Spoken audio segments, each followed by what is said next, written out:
ఒక healthy person ఎన్ని నిమిషాల వరకు బాత్రూమ్‌లో స్టూల్ కూర్చునే విధానం అంటే మల విసర్జన అనేది ఎన్ని నిమిషాలు చేయాలి?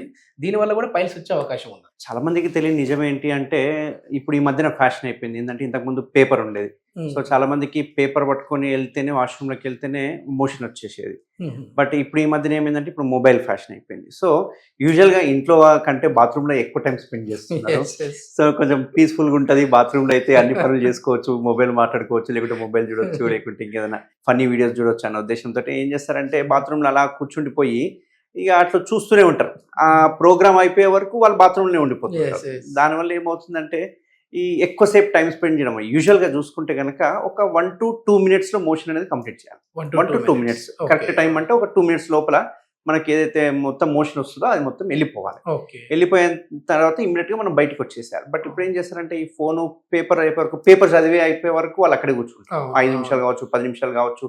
కొందరైతే హాఫ్ అన్ అవర్ కూర్చునే వాళ్ళు కూడా ఉంటారు. నా దగ్గరికి యెస్. వస్తుంటారు పేషెంట్స్. ఆహా! ఎంత టైం బాత్రూమ్‌లో స్పెండ్ చేస్తారని అడిగితే 20-30 మినిట్స్ చెప్తుంటారు. ఓకే. ఏం చేస్తారు అంటే ఫోను, మొబైలు ఓకే. లేకపోతే ఏదో ఒకటి ఉంటది. ఆ! సో, ఇంకొకటి ఇంపార్టెంట్ పాయింట్ నేను చెప్పదలుచుకున్నది మీ మీడియా ద్వారా మోషన్ ఎళ్ళే ప్లేస్ ఏదైతే ఉందో అంటే కోలాన్ అంటాం కదా! పెద్ద పేగు అంటాం కదా! ఆ పెద్ద పేగు కోలాన్ అని, రెక్టమ్ అని చెప్పేసి సిగ్మాయిడ్ కోలాన్ అని, యానల్ కెనాల్ అని ఇవన్నీ ఏందంటే ఒక యూ షేప్‌లో ఉంటాయి. ఓకే. యూ షేప్‌లో. సో, మామూలుగా కమ్మోడు మీద కూర్చున్నప్పుడు కాళ్ళు పైకెత్తితే గనక అంటే మన కాళ్ళ కింద కొంచెం ఎత్తు పెట్టుకుంటే ఒక ఆహా! ఇటుక పిల్ల మందం అంతా ఎత్తు పెట్టుకుంటే ఓకే. ఆ మోషన్ యూ షేప్ కాస్త స్ట్రెయిట్ లైన్ అయితది. ఓకే. Straight okay. లైన్ అయినప్పుడు మోషన్ అనేది ఫ్రీగా వెళ్ళిపోతుంది.